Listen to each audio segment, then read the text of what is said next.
Welcome everybody, James Bouligny here with Joe Hyde, San Angelo's publisher. Joe, what are we talking about today? Well, you said you had like the top 10 or top 12 stories of the year. I have the top 100 up actually. Top and we're 100. We're just kind of discussing what happened this year. Okay. Right? So, all right. We'll give you some context. We'll give you the story behind the story. All right, good right? deal. Let's talk. Because a lot of times we don't tell the whole story because a lot of times it's not known at the time. And then we find out more information, but people read the initial story. They think, well, I didn't know the rest of the story. Well, or they sit there and complain like, well, you run everything without having complete information. It's like, well, we're trying to let you know. Yeah. Hey, this crash happened, and then okay, this is kind of what happened after the crash. And the thing with when you're reporting breaking news, it's not incorrect to report what you know. And one of the things I've learned in the news business is when there's 6 cop cars down at the end of your street, you want to know why they're there. And you want to know why they're there now. Right? And so we tell them what we know, and a lot of times these stories develop. It's the same thing with crime stories. You know, with you have an arrest affidavit that accuses someone of doing something because realize that the court documents are trying to justify taking away that person's freedom, and so they write down exactly what the police think the guy did wrong. And we'll write that up, and they'll say, well, why are you putting that person on blast? You know, judge not, lest thee be judged, and start using Bible verses against me and stuff. I mean, I don't like that because I write all the crime. It's never personal. No. It's not a personal thing. An affidavit comes across, and our sources are verified. It's the San Angelo Police Department or the DPS or the sheriff. So it's always an official document. But you also know if we don't have a threat to be sued by Wednesday of every week, we're not doing our job. Well, I always thought it was Monday or Tuesday. It's a Monday or Tuesday. Usually it's Monday or Tuesday. But by Wednesday, I'm worried if we haven't had a threat yet. I said, well, we must not be reporting enough hard news. But anyway, let's get to it. Let's start with the first. I mean, it's probably almost a year to the day. We're about 12 hours away. The Ryan Renfro murder trial. Ryan Renfro, he was the Fat Boss Pub shooting, the alleyway shooting. Right.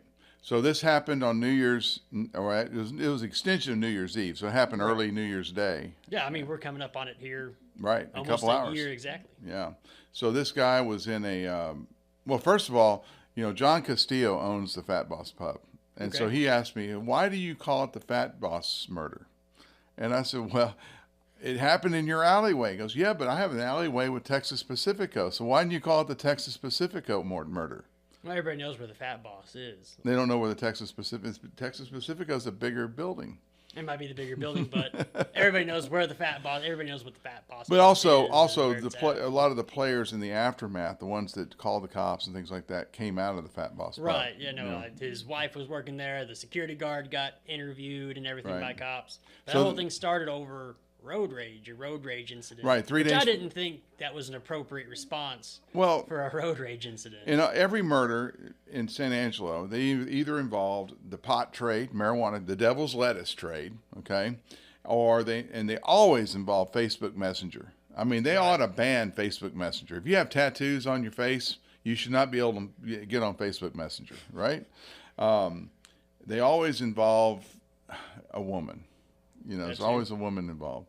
All those kinds of things. But, you know, I would just say one of the other things will be involved in that. And this one, I guess Renfro was in it was over there by the Food King or something. Oh, is that Main Street in the Loop, I'm guessing. Is that where it was? They had an altercation in traffic. Someone pulled out in front of the other guy, and Renfro got mad. Went and found the guy's name by looking at the jail roster, right? Because I guess the victim had been in jail a lot. I think he'd been arrested just the day before for is that what it was? Or something like that. Speeding? Or Get arrested for speeding? I don't think it was something that was... But anyway, he found him from the jail roster, found his name, and got on Facebook, and then, you know, message requested him through Facebook Messenger. Because Facebook Messenger, nothing good happens. You know, nothing good happens after midnight. Nothing good happens on Facebook Messenger. Promise you. Right. And so they started talking words over Facebook Messenger, and it escalated over 3 days to the point where, you know, come defend your honor, and I'll meet you in the alley of the Texas Pacifico / Fat Boss Pub. And that's what happened. 3 days later, he drove up there, and he walked in, and he shot him through the eye. And it was like he tried to sit there and say, oh, they pulled a knife, and I had to fight off 3 of them. Right. But the church had audio and video recording. The church has a location nearby that had a video right. of it. And also Chadburn Tavern, across the street, right. they had video of the entire thing.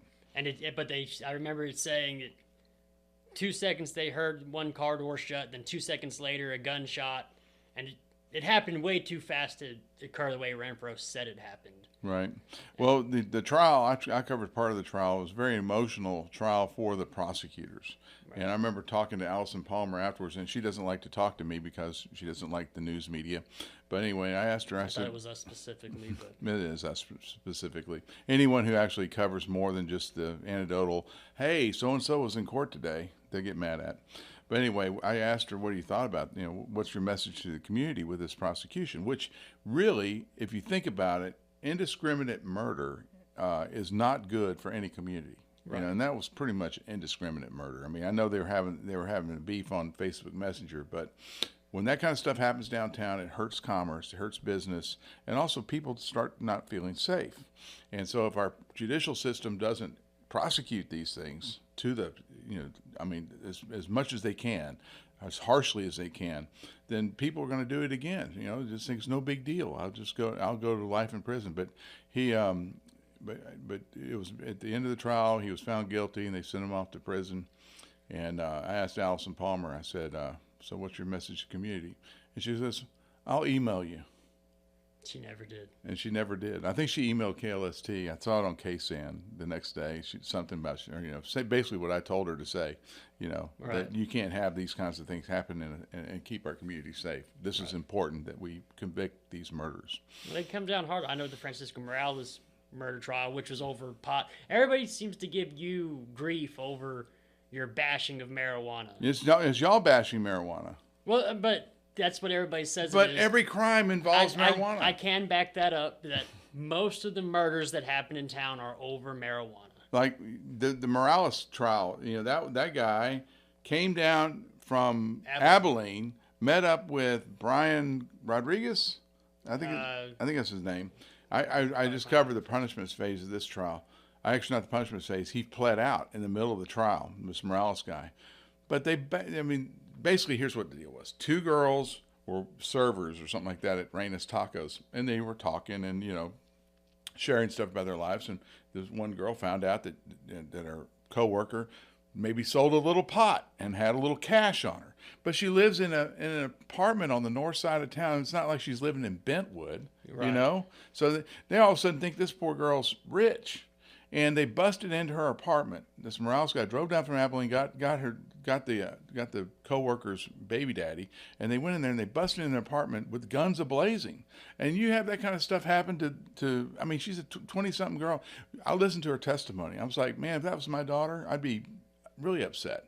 But after she had a 7-year-old little girl in the apartment. Yeah, and a bullet went through the door right. of her 7-year-old daughter's bedroom, and I think it hit like 8 feet away, but still, a bullet went through the door, and she's laying up in there with her boyfriend in bed, and the boyfriend gets up naked, and the guy shoots him from, I think they said 9 to 11 inches away through the chest, right here, and she had to watch him die in her arms, and they left with nothing. They left nothing. They left the backpack there. They put her purse in one of their. Morales had the purse in his backpack, and he left it there. But it was all over because they thought she was making a little money selling pot, and maybe had some pot. That was what the murder was over. So don't tell me that marijuana is a peaceful drug. Don't tell me that it's organic and everything's wonderful about it. That's not the first murder I've read that has had to deal with pot. And it's not just murders. There's aggravated assaults. I mean, there was one guy who got shot in the belly several years ago. Shot in the belly, almost died in a marijuana deal. They was having a turf war over who's going to be the marijuana distributor for the north side, I guess. I don't know what it was. But, right. I mean, every murder involves marijuana. Just about. It seems to be that way, that everything is just... Anyway, next story. Oh, now everyone hates me. Now I'm speaking the truth, but everyone's going to hate me for that. It is the truth, though. I could probably go back and look through my emails, through all the affidavits, and find out of the 10 murders, probably 7 of them had to do with marijuana deals. Yeah. But all right, let's talk about the wall band teacher getting arrested. So now we have to talk about sex? No, I mean, we don't have to talk about that specifically, but we can talk about this guy. He'd been Joshua Carroll had been to several schools. Joshua Carroll was the assistant band director at Wall. At Wall, yes. He'd been at several schools. I think he'd been at Brownwood and Big Spring, and he'd been at several of them. And then this came through that he was soliciting pictures from students and sending pictures to students, and he just on TikTok and Snapchat and all that kind of stuff. Snapchat is a big one that most of this stuff is found on. Yeah, I'm always shocked when it's Snapchat or. Shocked or not shocked? I mean, not shocked anymore, but well, Snapchat's a pretty popular app. Remember a couple of years ago, there was a girl that was driving on 158 toward Midland, and she was Snapchatting her story, right? And in the middle of her Snapchat, she has a wreck, and she died. And we happened to got the footage from Snapchat on that, and we ran some stories about that. I don't remember the details as much, but that was about 5 or 6 years ago. But people do that stuff. Well, there's always, parents selling pictures of their kids on Snapchat. It usually comes back to parents Snapchat. selling kids pictures? Yeah, that happens quite a lot too. My God. But this guy, this was a federal deal. Yeah, they upgraded it to federal offense. And, a lot of times you'll see the sheriff will do that because it takes the investigative costs off the county. Our county, we have 254 counties in Texas. Did they have to do that? They didn't have to. Because, I'm assuming if they did that, he had stuff in Brownwood and Big Spring, and other schools he'd been at. Well, they're not interstate, but usually, the FBI is set up for crimes against children. And so what you can do is you can offload that caseload to the feds and get it taken care of. It happens time and time again. And it's a good thing. I don't think, but usually it's the sheriff who determines he finds out initially and does the initial investigation, and then it gets elevated. Right. And the National Center for Missing and Exploited Children is doing the Lord's work. Yeah. By everyone that comes through where someone's been arrested for possession of lewd images, it's always that center has sent a cyber tip. The Wall band director was the #2 story of the year. Is that right? I don't know if it was #2, but it was certainly up there. 30s, yeah, because of all these other little stuff. It's probably top 20. Top 20. All right. What other interesting story we have? Oh, we have the murder in Mertzen that happened during the rodeo. Yes, the murder in Mertzen. Let me think. It was in Odessa. The murder was in Odessa, but he came to Mertzen. That's where. So this guy drove up to someone's house, got out of his. I don't know how he drove. If he drove up or he walked up, and he wanted to borrow the phone, and the guy looked at him, thought it was a little suspicious, said, "No, you can't use my phone." So he shot him and took his Mustang. I remember this. It was a Ford Mustang, and he flees. And I think there was a little bit of a shootout over there by Grande Communications Stadium, or whatever they call it now, whatever internet company they call it. The Midland Legacy. Yeah, Stadium. Midland Legacy Stadium. And then he got on the back roads into the oil field and started headed back, I think, down 137 out of Midland.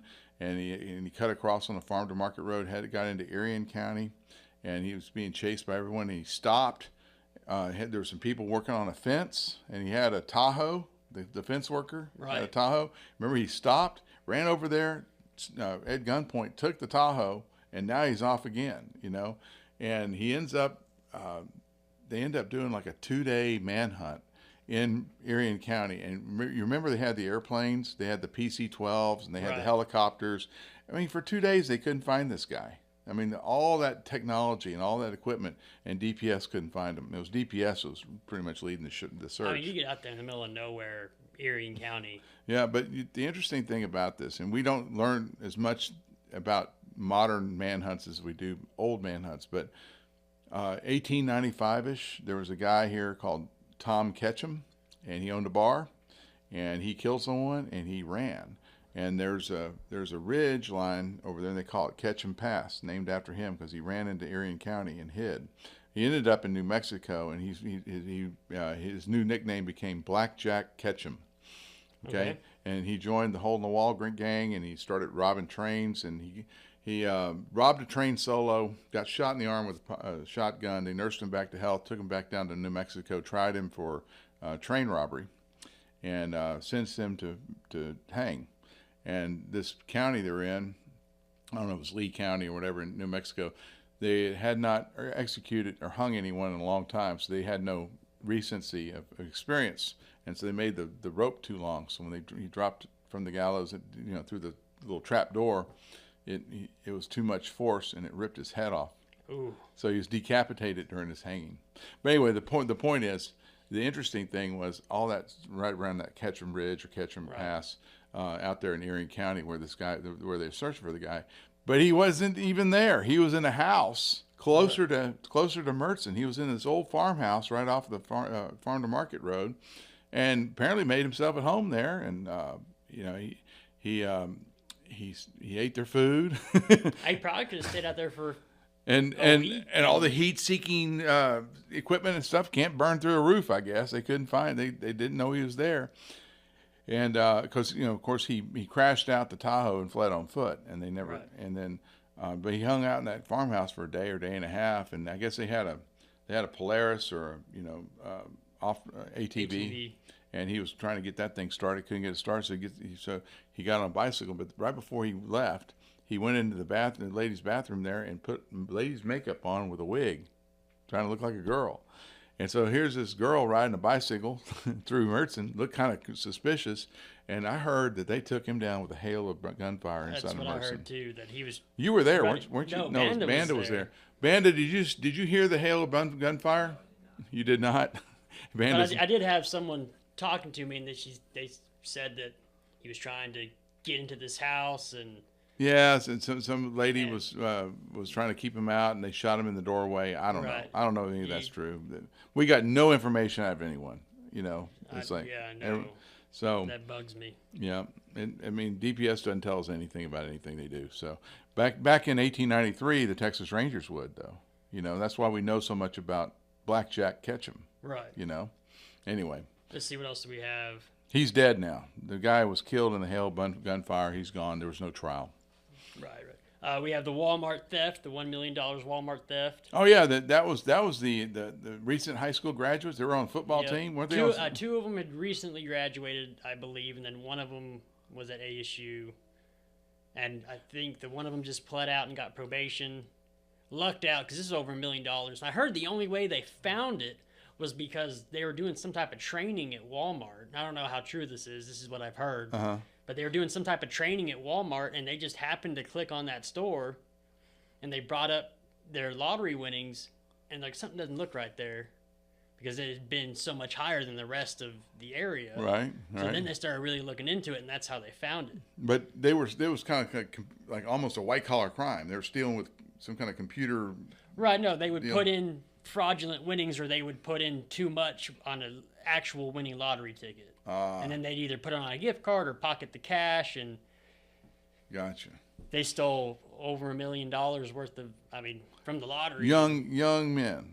Yep. Just recently out of high school and or in college. And apparently everybody knew about it too. I've heard from a lot of people that didn't they have nice cars and stuff? The one went to Weatherford and went to a used car dealership and bought a car. And didn't the used which is actually pretty smart. Didn't the used car dealership have a funny name? I don't remember. I thought it did. It had a funny name, and I can't remember what it was. But I think it did. Anyway, the great Walmart lottery ticket theft caper.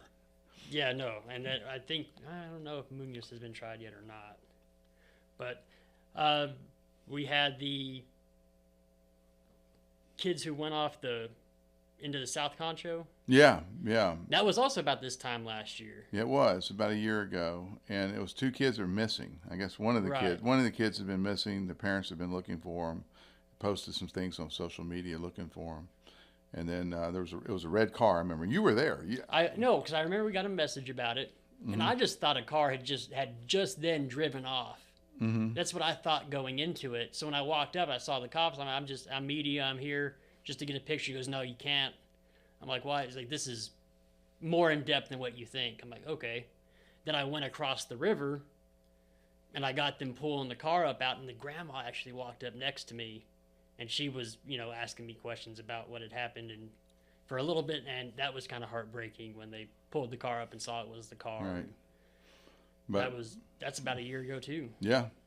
Two of them, they died when they ran their car off into the pond. It was like a red Charger. It was a red Charger and something like that. And yeah. And then we have the Lake Nasworthy Bridge halted. The construction was halted when the workers walked off the job. Oh yeah, yeah, they did. They walked off the job. And do you I don't know, if you live out there like I do on the other side of the Veterans Memorial Bridge, when they were doing the construction, they'd be working in this. It's a big 4-lane bridge, and they were working 2 lanes at a time. So your east and west, or south and north lanes were between these concrete bunkers. And if you have like a Ford F-150, it's really hard because you're thinking it's really tight. Yeah, it's tight. You don't know if you're going to scrape your truck or something. Yeah, that was. So when they walked off, it was like, man, we're going to have the bunkers for a long time after that. I think they finally said that they didn't really walk off. They had another job somewhere else that maybe paid more. I don't know, but yeah, that was a big deal. But then a lot of hit and runs in here, and we also had the dash cam footage of the crash on Loop 306. Yeah, the thing about crashes, and I've been doing this for 12 years, and not that I really like to cover crashes, but you people want us to cover crashes, and the reason is when you drive by an accident on the road and you get home, you want to know what happened. I mean, I don't know most people want to do that. So anyway, we covered a crash. It was on the loop. And I guess it was a rollover, right? It was a rollover crash? Right. It had been raining. The roads were, and it hadn't rained for a long time, so there was a lot of oil that had risen up because of the little bit of rain we had. And it was unfortunate that the woman that was driving died in the crash. Right. And then all of a sudden we started getting all these messages saying, you have no right to report this, the typical stuff. I mean, it's gotten worse in the last 5 years. People saying you don't have the right to report this. This is America, man. There's a First Amendment in the Constitution. There's also a very important role that the press plays, and I'm going to get to that in this particular situation. In this situation, it's a very sad, disheartening thing that when someone passes away in a crash. But then they started saying, well, the reason why she fishtailed or where she lost control was there was some kind of obstacle or... Yeah, they were saying there was sheet metal that had fallen off a truck or something. Sheet metal strips had fallen off a truck that were on the loop. And then about that time, that I guess fable was starting to take hold. Someone sent us dash cam footage of the crash. We put it up there and kind of showed what happened. It was no sheet metal. It just lost control. Probably, hit a slick spot and viscous hydroplaning. That's what it was. I mean, when you have that kind of thing, the oil in the road, over the months and months and months, you put some water on it, and then all of a sudden it becomes kind of like an oily I think mixture. Everybody is hydroplaned at one point or another. Yeah. I just going to Waco a few weeks ago. You hydroplaned in your brand new Ford? A little bit. I hydroplaned and it just completely.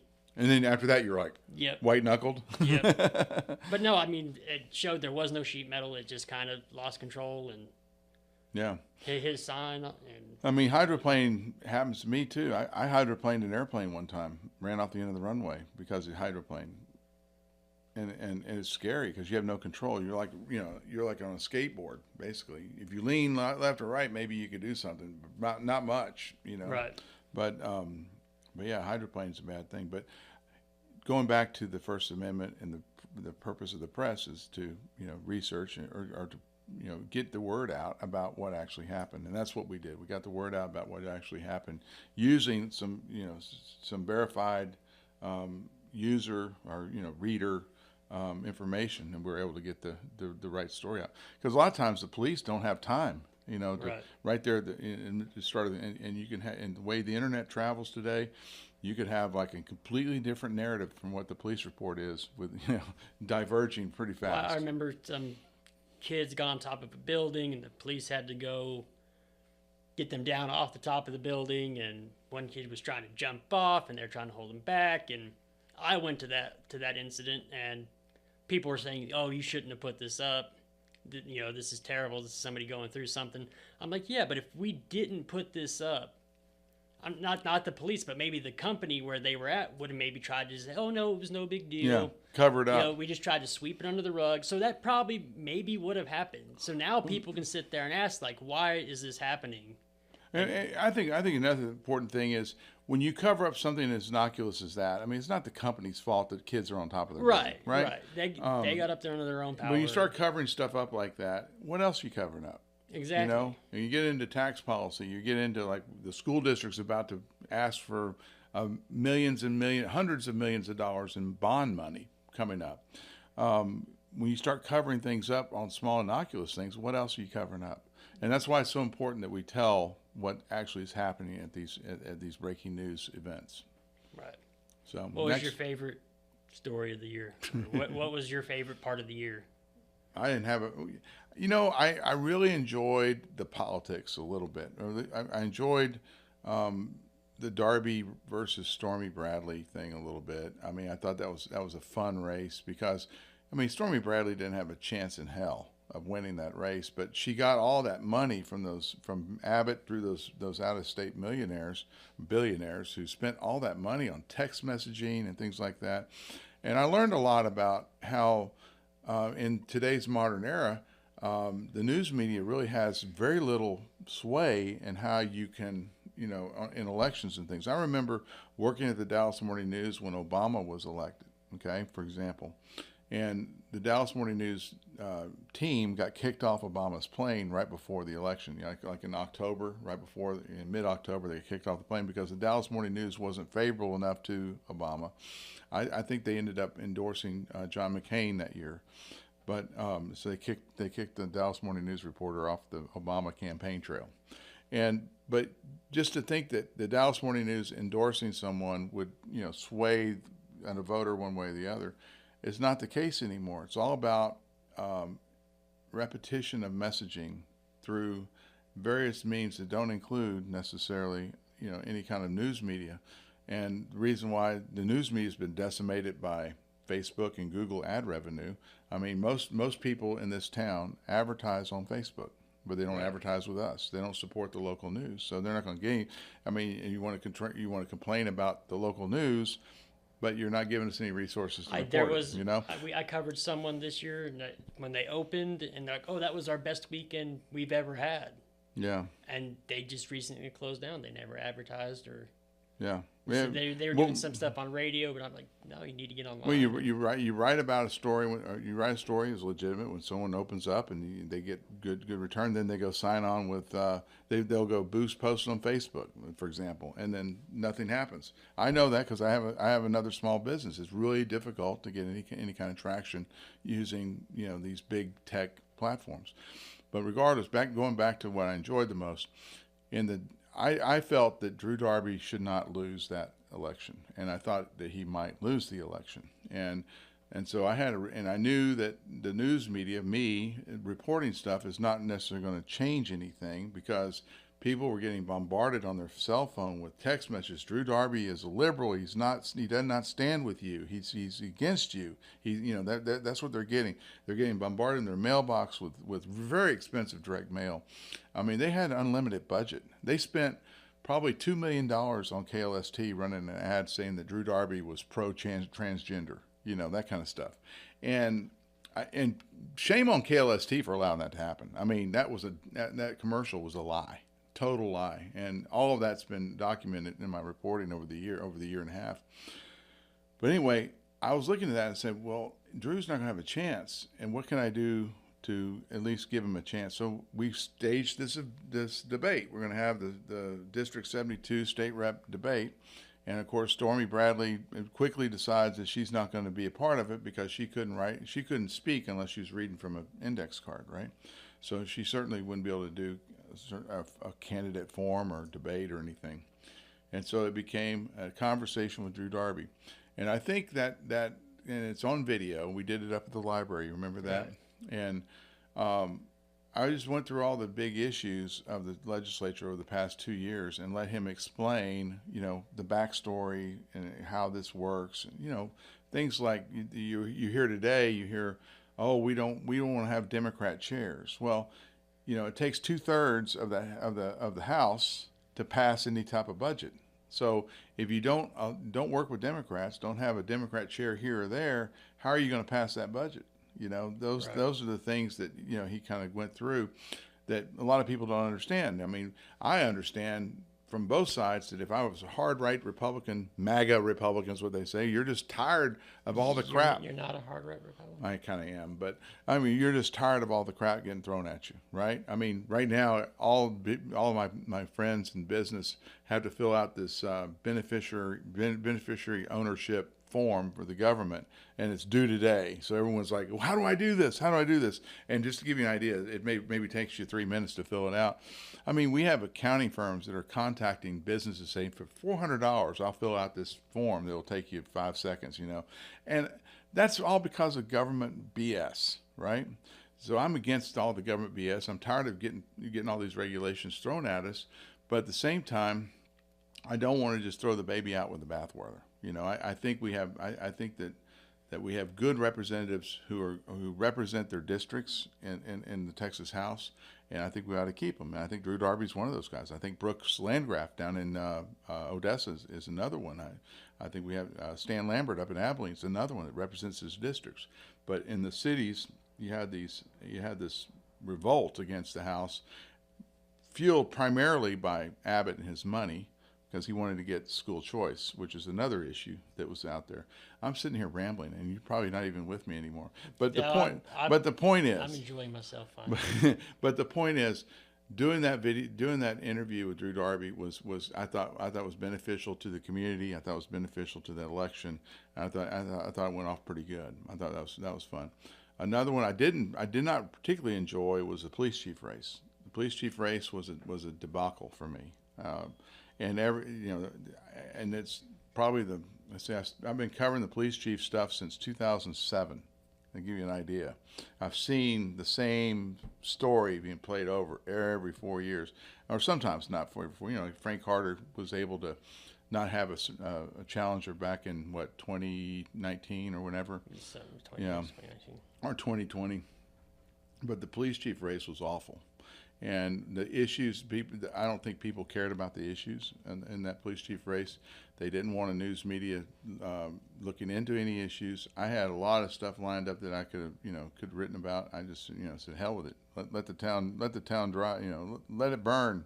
But I did put out the Police Chief Chronicles, which was primarily for me. It wasn't for anyone else. I just wanted to say, hey, here's some things to think about. In the police in the decade I've been covering police chief stuff. This is what I've seen. So give people some, at least some historical context. I do like the press conferences he holds, though. I remember the first time he's like, we're having a press conference, and then he's had several. Who's that? Griffith. You like Travis? That's Police Chief Travis Griffith.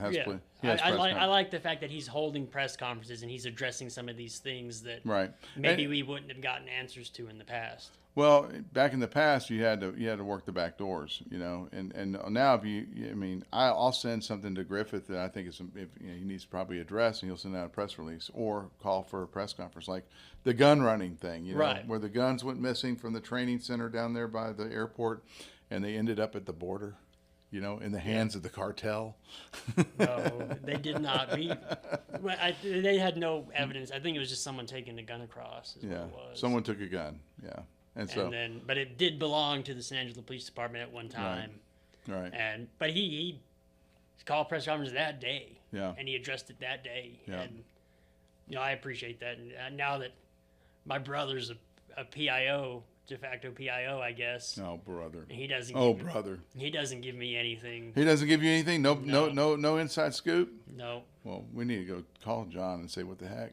No, he doesn't do that. But yeah, but back to the politics thing, we had ours at the ArcLight. We had our big election coverage at the ArcLight Bar and Grill. Yeah, so I bought a bar. The ArcLight's in there at the Clarion Inn on Rio Concho, 441 Rio Concho. And everyone in the bar business, the bar business is kind of a different animal than the news business. They're saying, oh, you can't mix politics with the bar. And I'm thinking to myself, all these bars are competing for the same 5,000 people. I call it the bar crowd, right? Right. Why not try to expand that a little bit and do some different things? And it is a hotel bar. It's not like it's not Blaine's. It's not a standalone. Yeah, it's not the Penny. It's a hotel bar. And so we had our political forum there where it was on election. Was it election night when we had it? Yeah. We had it on election night, and we had who's who of politics come in there. We had that big video wall that we were cycling through the news on, and we Yeah. had Fox News, MSNBC, CNN, Watching the election returns all the way until Trump gave his speech. all the way to There's what was it, like 2 in the morning? Yeah, 3 in the morning? there was like 4 people left. It was us, pretty much. But that was. But that I was mean, pretty- we had August Pfluger there. Drew Darby was there. We had Sean Nanny there. Yeah. I saw that Mayor Brenda Gunter showed up. And Yeah, she sat would, down, but and she would Lynn not. Carter was there. But she would not get on camera. She goes, "I am not going to be subjected to your news media and the clickbait you have to create." Is that what she said? Yes, she is convinced that I use her strictly for clickbait. The deal is, and this is something that happens in the city of San Angelo. It's probably true in Lubbock too. The city encompasses so much of your life, your day-to-day life. They own the water department. They own the sewage. They own the drainage. They fix the streets. You know, they have Black the Rock or something. river stage. They got the Coliseum. The city encompasses so much of your life. They think that the mayor runs everything. So if something happens in your school, they don't even know about the school district. They blame the mayor. If something happens in the county, it's the mayor's fault. So the mayor in 2024 America or 2025 America has become the lightning rod for all things that ail you in local government. And so that whenever we talk about Mayor Gunter, we get the litany of everything that's that's wrong with people's lives. Everything's her fault. And it's all her fault. But I think for the most part, I think the mayor's done a really good job. And you got to realize she doesn't really get paid, but $600 a month or something. It's a very small amount of money. Doesn't make any money, and she's been a full-time mayor. And now next year we're going to have a mayoral election because Mayor Brenda Gunter is she's term limited. So we're going to have another one, and I know that we have at least 3, if not 4, candidates that are lining up, and it's going to. And I hope it's not like the police chief race where it gets real dirty and nasty. The police chief race gets dirty and nasty in a very passive-aggressive way. It's very passive-aggressive. I think the mayoral election will be more up front. You know who's running? Do you have? Can you say who's running? Well, I mean, I just know from talking with people. There's this guy named Travis Stribling who wants to be mayor, and he's the son of a very wealthy man in San Angelo that nobody wants to make mad. So maybe they'll give it to him. I don't know. You got Gary Jenkins. He ran for county judge as an independent back in the day when he claiming that he was still a Republican, but he ran as an independent. Whatever. And then you have Tom Thompson, who's on city council right now. I know Tom Thompson. He's a good guy. Represents the north side. He might throw his hat in the ring. And then you have whoever the Chick-fil-A guy puts up. And I don't know if the Chick-fil-A guy is going to get into politics again, or maybe he's like me, thinks it's too dang dirty to mess with. And but regardless, we have a big mayoral election, which the backdrop of a mayoral election is deciding what direction the city should go for the next 4 to 8 years. So do you want a city that? I mean, the issues are going to come up. I tell you what the issues are going to be: the Coliseum. Should we remodel the Coliseum? Or should we build a new Coliseum? I'm in that camp. Just build a new one. There's the water treatment plant's over 100 years old. We might need a new water treatment plant. There's a lot of money that needs to be pent up needs because we've kind of put them off just because it's so expensive to do things. And COVID hit, so you kind of had to put everything off. Well, COVID messed up the economy and messed up pricing and messed up supply chains. And so it made everything just horribly expensive. The county has needs. They need to do something about that courthouse. The crime has gotten so much, and as our population grows, it's normal to have a normal increase in the volume of crime cases. You have to divorce cases, all those kinds of things. I mean, the first 3 hours of the year last year, we already had a murder in town. Yeah, so. But I mean, a lot of legal needs from the county area. We have 4 judicial districts here, and plus a magistrate court. We have 5 major courts. 2 county at law courts, and we don't have the facilities for them. So we're looking at probably building a judicial system, building a judicial services building, kind of similar to like what Abilene has. I mean, that could cost $30-40 million, and you got a Coliseum's going to cost $40 million. School district, all these schools, all these neighborhood schools we have, they're not in good condition anymore, and it's very costly to maintain them. Right. So we need new campuses. I mean, they just shut one down because of Yeah, they're shutting down they blame the earthquakes for it. Yeah, they shut down 3 elementary schools, I think. So, two of them were voluntary, and one was for the foundation cracked or whatever happened.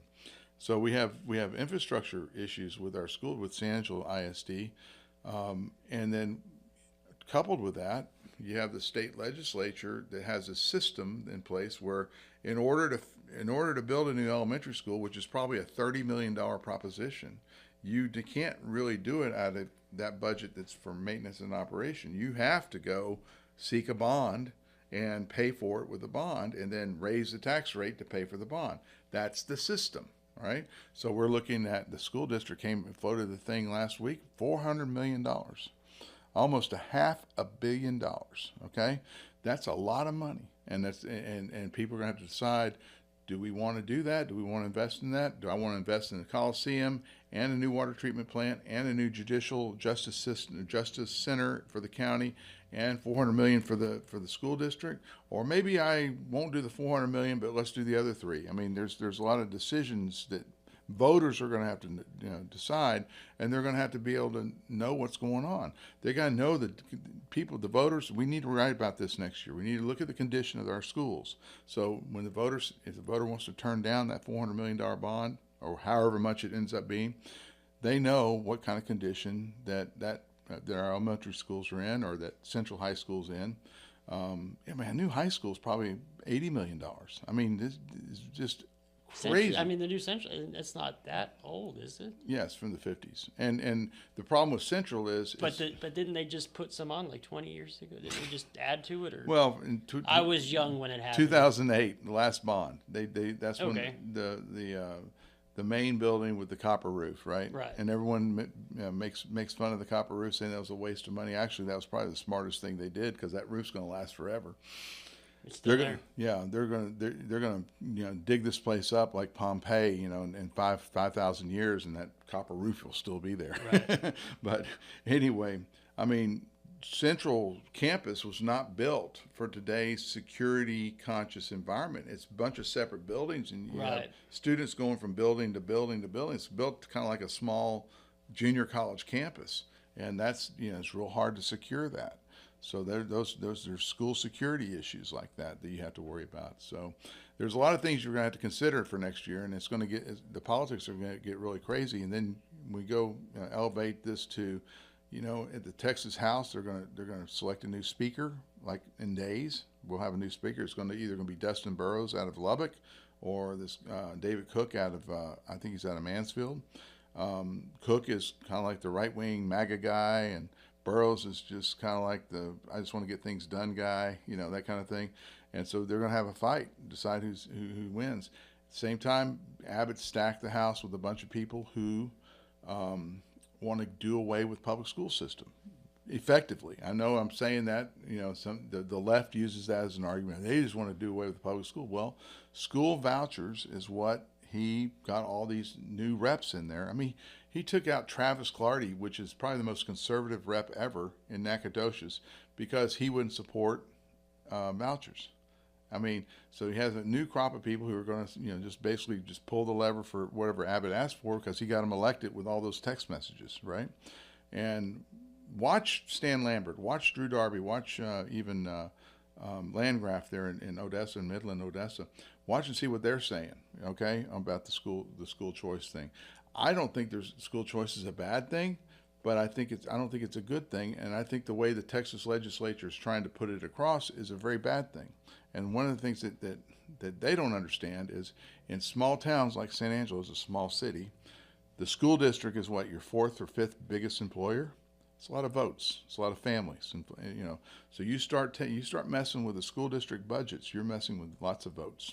Okay. And you don't mess with people's money. Well, yeah, you're messing with their jobs. And so if you do away with, if you try to carve money out of the public schools and to build this voucher scheme, is what I'll call it, you're going to lose votes. And that's one thing that I think that the big city representatives aren't as sensitive to, because I mean, they're sitting there next to Dallas and the Dallas Metroplex is home to literally thousands of big corporations. So the school districts aren't as big a part of the job market as it is in San Angelo, Texas, or Midland, Texas, or Lubbock, Texas. I mean, what do we have? Ethicon and Shannon, and then probably the Air Force. You got Air Force Base there, Goodfellow, and Ethicon, Shannon. You got the county, you got the city, you got the school district. Those are big employers, and that's one of the things that's one of the issues that really didn't come out that way.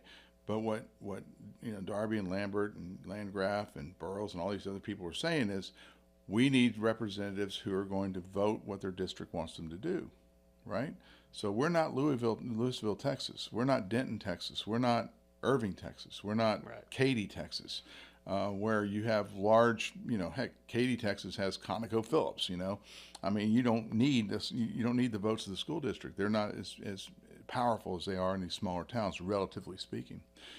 And the second problem I have is school vouchers. If you don't carve out money from the school districts to pay for the vouchers, you're going to be building two gigantic budgets that are eventually going to force, I think, Texas to find other sources of revenue. Other sources of revenue might be an income tax. I don't want an income tax. You probably don't want an income tax in Texas. I don't want any taxes. And so it's going to be very expensive unless they can devise a plan where if a student in public school opts out and goes over here to private school and gets the voucher, then you subtract all the money that student costs from this school district.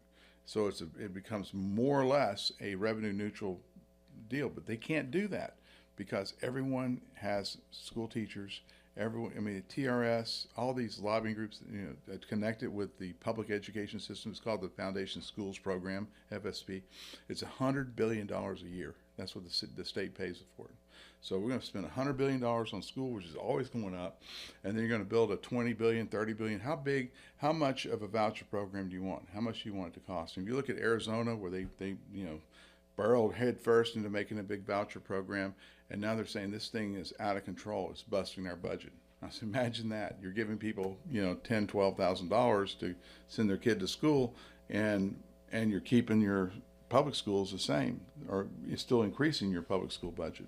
So anyway, that's the big issue of the legislature this year is how do they grapple with the public school or the voucher program, which they're going to have one. They're going to have to do one because I think enough reps have been scared and or replaced that they're going to support vouchers this year. So now you're going into a voucher thing and you have your public schools asking for $400 million. How does that play out in the voter's mind?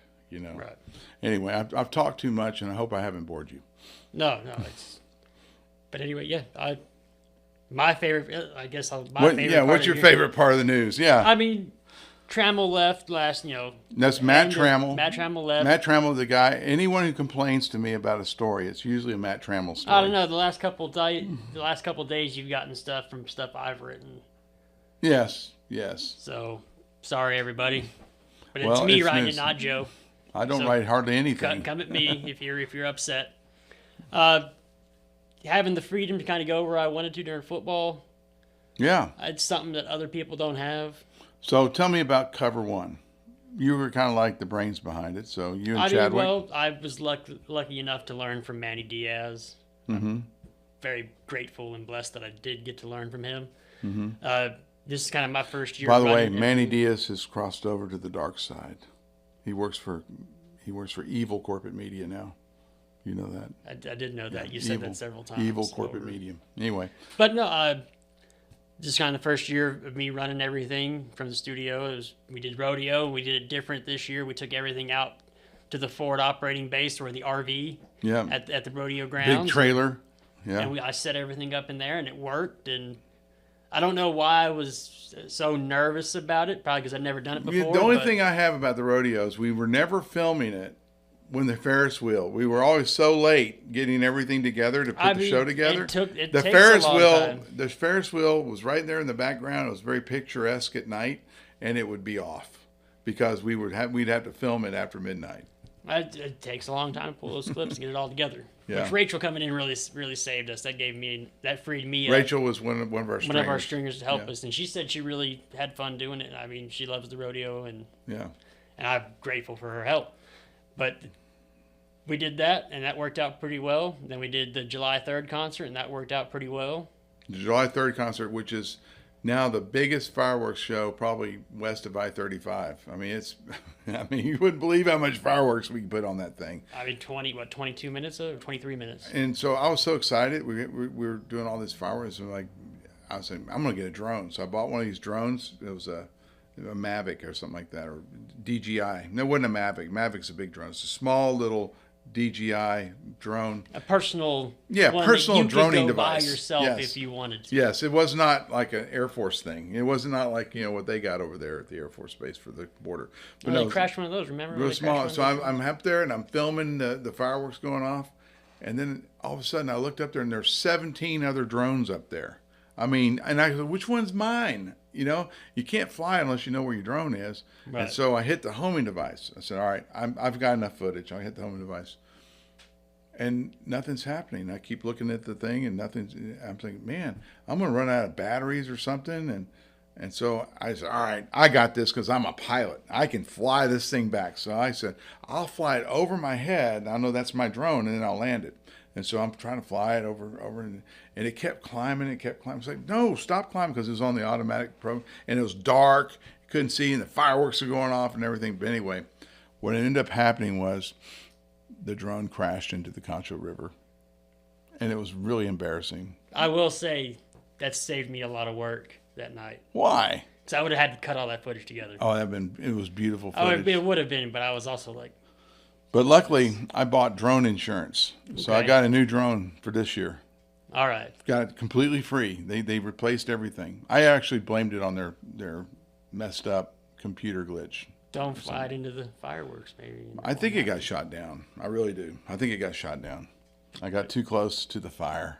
But we did that. We did a couple of the debates where we had to move the studio around, and I'm pretty confident in it now that I can do it. So now what I'd like to do is I'd like to do a show at the ArcLight, like a talk show kind of thing, where you bring in someone from out of town who wrote a book, about something, and have an interview with the guy.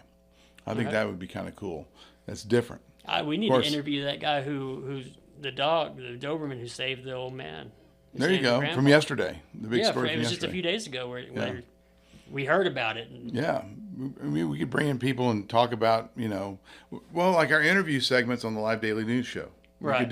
We could do some of them at the ArcLight. Well, and we changed it up a little bit to where we have a little more freedom to do that now. Yeah. We don't have to be. We moved the interview to the front because what we were worried about was the interviews getting blocked behind some kind of major disaster or carnage. We'd had we always ran weather, so we always ran a few news stories, and that was always about 5 minutes. Then we did sports, and that usually ran somewhere from 2 to 10, maybe 15 minutes. And then you get to the interview finally after 20 minutes. I just don't think people are willing to sit there and watch for that long. Yeah, so put the interview and in you the front. Want the interview out there. That's what we bring these people in for, is to help so whoever it is. Accentuate the interview, not the news. Because if they want to see the news, they can scan the homepage of SanAngeloLive.com. Exactly. Or when we push out the show, we have all the news stories on there. Right. So we just kind of read through some headlines. I still do weather. I think weather, that's important. People care about weather. They care about weather? It's cold today. It's cold, and then it's going to be hot, and then it's going to be rainy, and people... Is it going to be hot again? I don't know. I'm just talking. Yeah, it's cold today. Anyway, I think that's a wrap. I think we've talked an hour about this. Probably. And I hope you stayed with us. If you stayed with us, man, thank you. And have a safe New Year's. Happy New Year. Happy New Year. Have a safe New Year. Remember, nothing good happens after midnight, so leave it, get your, drinking done before midnight, and then go home. Yeah, and if you're going to go out tonight, go to the ArcLight Sports Bar and Grill at the Clarion, 441 Rio Concho. The video That's wall where I'll is be. Cool. The video you wall go see the video wall. It is pretty cool. It's the biggest video wall in West We're going to do Texas. Boise State. We're going to show Boise State versus Penn State. Okay. That's the quarterfinal. Is the quarterfinal for the college football playoffs? I believe so. And then after that, we'll switch over to CNN/ABC/CBS, whoever's Fox News, and we'll have we'll be flipping through all the New Year's Eve watch parties, so to speak, and then we'll have special drink specials every hour, every time zone. What about tomorrow? You gonna be open tomorrow? Yeah, we'll be open tomorrow. Tomorrow's the University of Texas versus. Did I just Arizona say State. Yeah, I just said University of Texas. For all you Aggies out there, it's TU versus Arizona State. For everyone else, it's Texas Longhorns, Arizona State. It's at 12 noon on New Year's Eve or New Year's Day. They play, and Notre Dame and Yep. Georgia plays. Yep. Notre Dame actually have a shot. I always thought Notre Dame just kind of got dog walked. I haven't looked closely at the bracket, but can Georgia play UT again? I think they can for the championship. In the championship, I think in the championship they can. That'd be the third time those two teams have met. So anyway, I think the college football playoffs are cool. I don't know if the bowl games are that cool because no one's playing in the bowl game. I understand that they don't want to have a Jalen Smith type moment where they tear their knee up right before the draft and they lose out on all this money. But now the NIL, the deals have happened where you're making money in college, so it changes so much of it. And of course, there's no one on the Aggie football team I feel that is really an Aggie. They're just there because of the money. That's the deal. And so it's no longer a school thing or a school pride thing. It's just a money thing. Well, these colleges come out to these small schools in West Texas. We had a couple D1 signs in West Texas. We had Gunnar Dillner sign. We had Case and Brown sign. Right. If some school comes to you and says, "Oh yeah, we'll hook you up with the $25,000 NIL deal." Yeah, I guess. As a kid from a small school, if you went to a 2A school, what how are you supposed to what about a down? kid from Memorial or from Galena Shore, North Park, whatever? Offer more than that. Yeah, but the money messes it all up, I think. But I don't know how to fix it, and all this is due to Johnny Manziel. I blame Johnny Manziel for the NIL completely because he got paid to go there anyway. Yeah, because he was doing autographs on the down low. Remember that? That's what started the whole dang debate. I mean, and that's ridiculous. I feel like if you want to go out and make money yourself and you're actually signing autographs or whatever, let it happen. I mean, come on, they knocked Des Bryant because he had dinner with Deion Sanders. I remember Mike Golick. My dad always watched Mike and Mike in the morning, and Mike Golick said that he can't even take his son's friends out with him who are on the team because they can't go out and eat because it's considered accepting money from a booster or something like that. Yeah, which is just ridiculous to me that they can't do that little type of. Kevin Murray, when I was in Texas A&M, drove a Nissan 300ZX, and I know that he couldn't afford a Nissan 300ZX because none of us could either. Right. But I always wondered how he could afford a Nissan 300ZX. Well, I mean, all the $100 handshakes have been happening forever. It's always happened. They've offered, you want to come work at this car dealership? Yeah. You get a big job at the car dealership. No, it's always been a thing, but now it's out in the open now. But it's out in the open, but now you're mercenaries. You're not part of the school anymore. You're not a Georgia Bulldog, really. You're just a hired mercenary. I mean, you go to school there for 1 year, and then you transfer out and go somewhere else. And now in high school, in the UIL, they're trying to make it to where you can transfer for athletic purposes for 1 season or something like that. They do that here anyway. If Lakeview has a good player, I guarantee they'll be playing football at Central. Probably. I mean, we just saw when they was supposed to be at Grape Creek and transferred into Central. Yeah, there you go. But that stuff happens all the time, right? And there's always coaches who have kids that are spectacular. Right. Who go from school to school. I even think Braden Hucks, I think he lived in Wall and he moved to Central. I think that's right. Well, I know there are transfers that are allowed to happen every so often. Transfers that are allowed to happen. That are allowed. View askance, all transfers. That are allowed to happen every so often. We always dealt with them at Cristobal. That was when Edison was a thing, and they had their people trying to avoid Edison. So they come to so they'd transfer out to Cristobal. So that freshman year, you always had. And they'd be really good football players. No, my whole class was girls. I think we had like 8 guys in my senior class, and the rest was all girls, I think. There you go. All right, well, we bored them enough. We have. Have a safe and happy New Year, everybody. I'm James Bouligny. I'm Joe Hyde.